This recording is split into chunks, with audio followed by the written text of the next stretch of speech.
Internal combustion engines. Today, all cars would be electric. If at the beginning of the 20th century the decision about the invention of the automobile had been based solely on technical and functional aspects and on safety and practicality for drivers, combustion engines were a real challenge. In the early years of the last century, combustion engines needed constant adjustments, such as finding the right air-fuel mixture and ensuring proper lubrication. Additionally, they had confusing gear changing system and complicated starting methods, such as using a crank. Added to that was having to sit on top of a flaming gasoline tank, the vibration and rattle of the ride, the smoke and the noise of a device that did not go faster or reach farther than the horses, which it was intended to replace.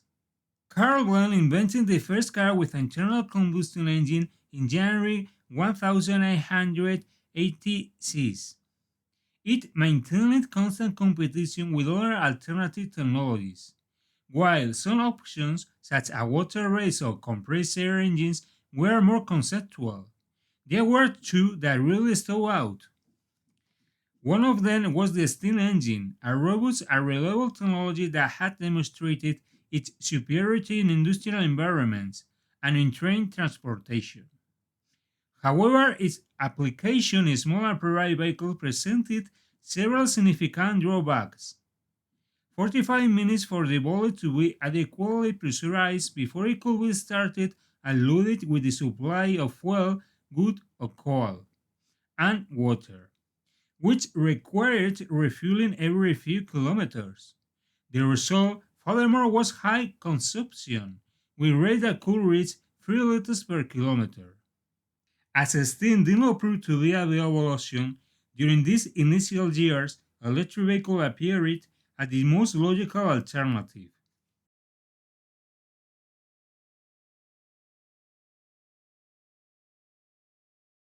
Electric vehicle, an established technology that was tested as early as 1930 to operate electric vehicles on rails in countries like Scotland, the United States, or Germany. In 1880, carriers were electrified, so that approaching the end of the century, electrical technology had reached a level of maturity sufficient to be commercialized, even if it was only accessible to missionaries who used this vehicle in sport competition or for short distance urban travel.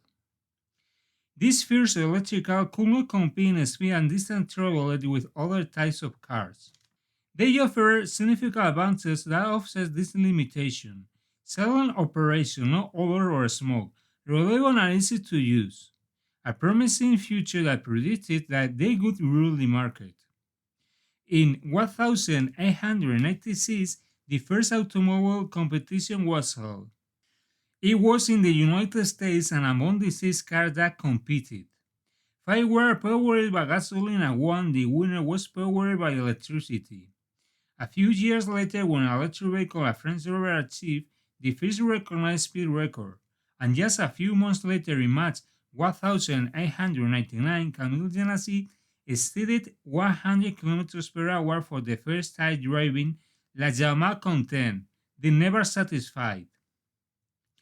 In 1900 in the United States, there were 4,192 automobiles, 936 gasoline, 1,681 steam, and 1,575 electric, 38% of the total.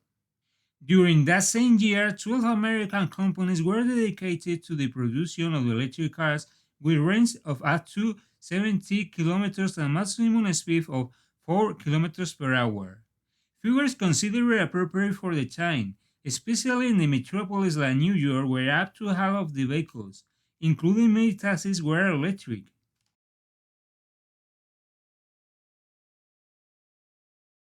Electric vehicle.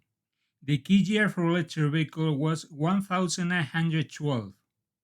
33,482 electric vehicles were manufactured in the USA, which only represented 9% of the total manufactured. And things go worse. 2 years later, they barely representing 1% of total sales. Studebaker Electric Steel stopping its production summed up the situation. We have ended electric car production in Southern after 9 years of little success, and it is clear that gasoline cars have proven superior. This statement reflected the reality of the market at that time.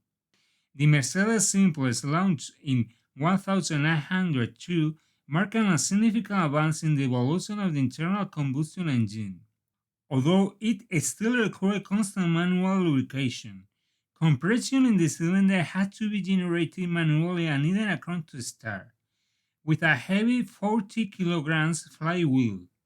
They simply introduced it at the design and ease of handling and represented a radical change from the old horseless carriage. The finishing touch to the electric car came in 1908 with the 4T. That marked a radical change in the industry. The reason was economic. With it, gasoline cars were accessible to the general public, offering much cheaper prices than those of electric cars, whose production costs were not reduced as quickly due to the lack of economies of scale. The Model T consumed between 11 and 80 liters per 100 kilometers. Its 38-liter tank offered a range of more than 300 kilometers. That is 3 times than on an electric vehicle of the time.